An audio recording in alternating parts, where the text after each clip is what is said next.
Bem-vindos ao canal O Baú do Trader. Sou o Paulo Bittencourt.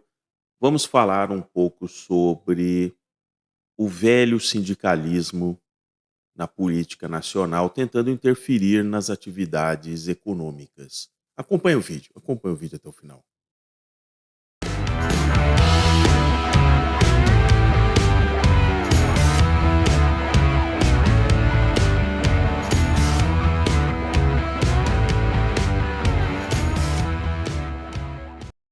Bem, logo de cara já vou pedindo, se você gostar do vídeo, se inscreva aqui no canal, coloque o joinha, coloque o sininho para os próximos vídeos do Baú do Trader.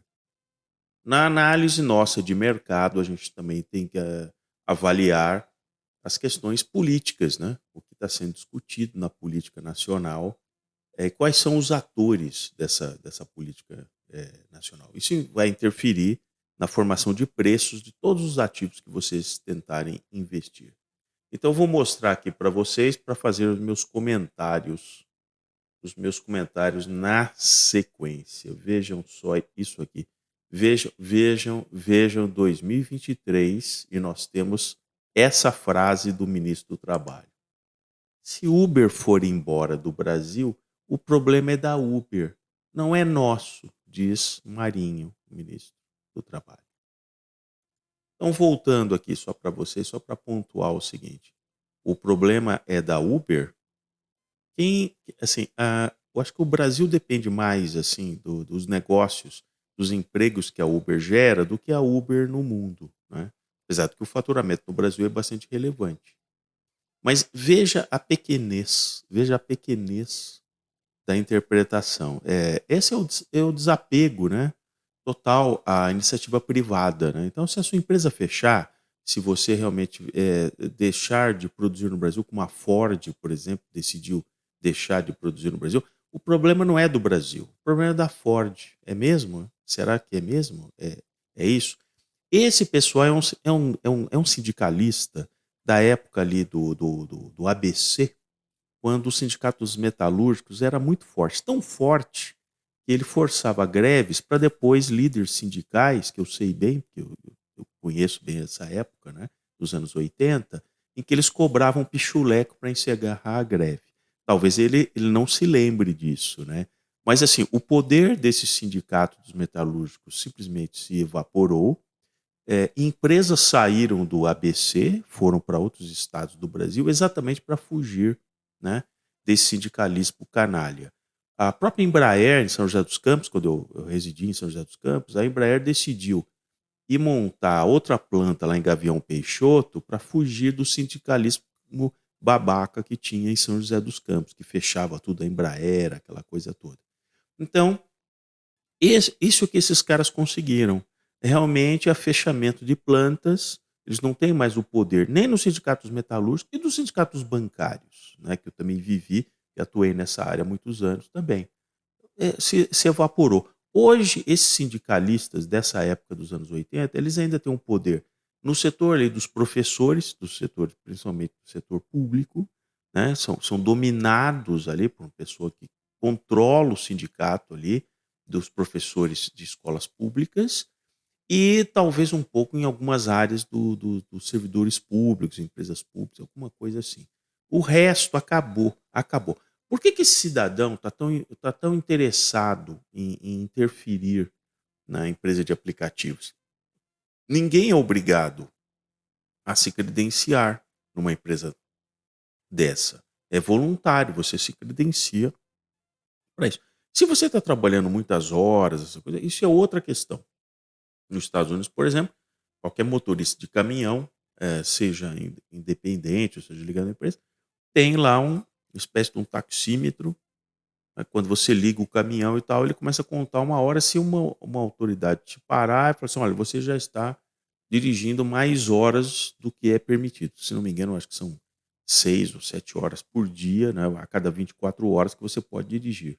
Isso eu acho que é bom, mas isso teria que ser estendido para todos os profissionais, né, de todo o setor, né, motoristas de táxis, transportadoras e tal. Então, se for fazer para empresa de aplicativo, tem que fazer para todo mundo, né. Mas vamos aqui ao que nos olha aqui, ó. Então, se o Uber foi embora do Brasil, o problema não é nosso. Não é nosso, não. O problema não é nosso.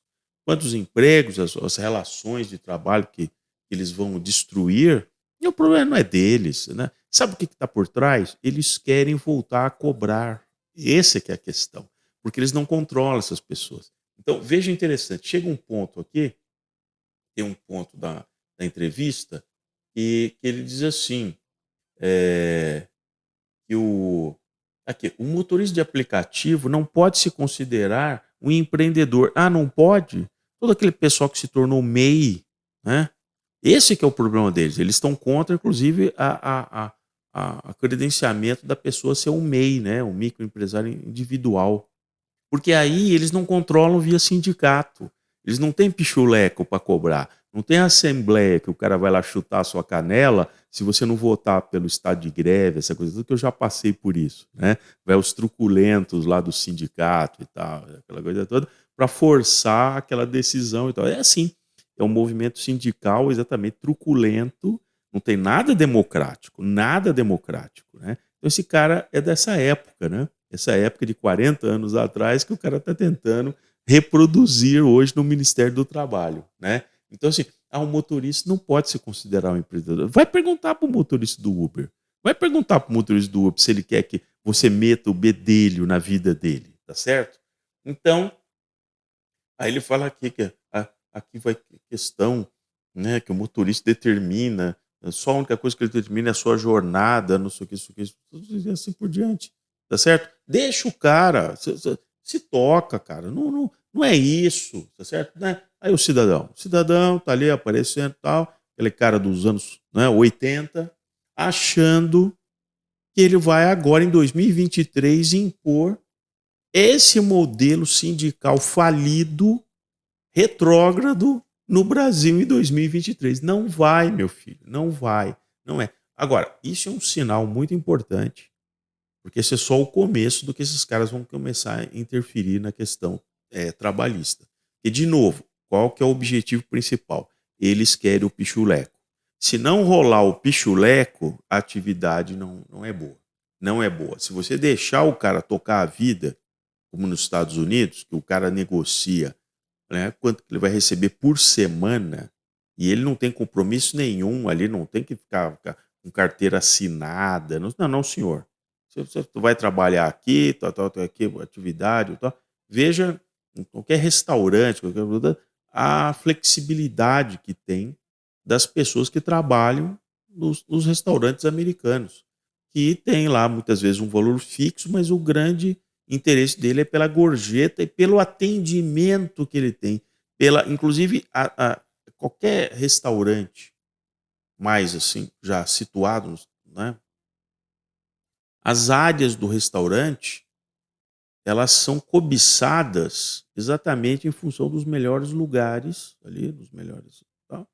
Então, quando o cara entra, fala, vou te colocar aqui na varanda, porque tal, e à medida que o cara vai se mostrando um cara que tem uma capacidade, ele ganha comissão em tudo, no vinho que ele vende, no prato que ele indica, não sei o que e tal. Por que você muitas vezes o cara chega na mesa, ele até se ajoelha, o que eu posso te atender? Ele está ali desempenhando um papel, ele está desempenhando um personagem para te encantar ali. E ele não tem a menor vínculo empregatício com aquele restaurante, né? Porque você tem muito mais gente do México tentando entrar nos Estados Unidos do que dos Estados Unidos para o México com regras tão simples assim de trabalho, né? Então fica aqui, mais uma vez, se você gostou aqui do canal O Baú do Trader, se inscreva no canal e olha, realmente, se prepare, e quando o ministro do Trabalho diz que uma empresa do tamanho da Uber, se ela sair do Brasil, o problema é da Uber, eu acho que quem tem um problema é o Brasil.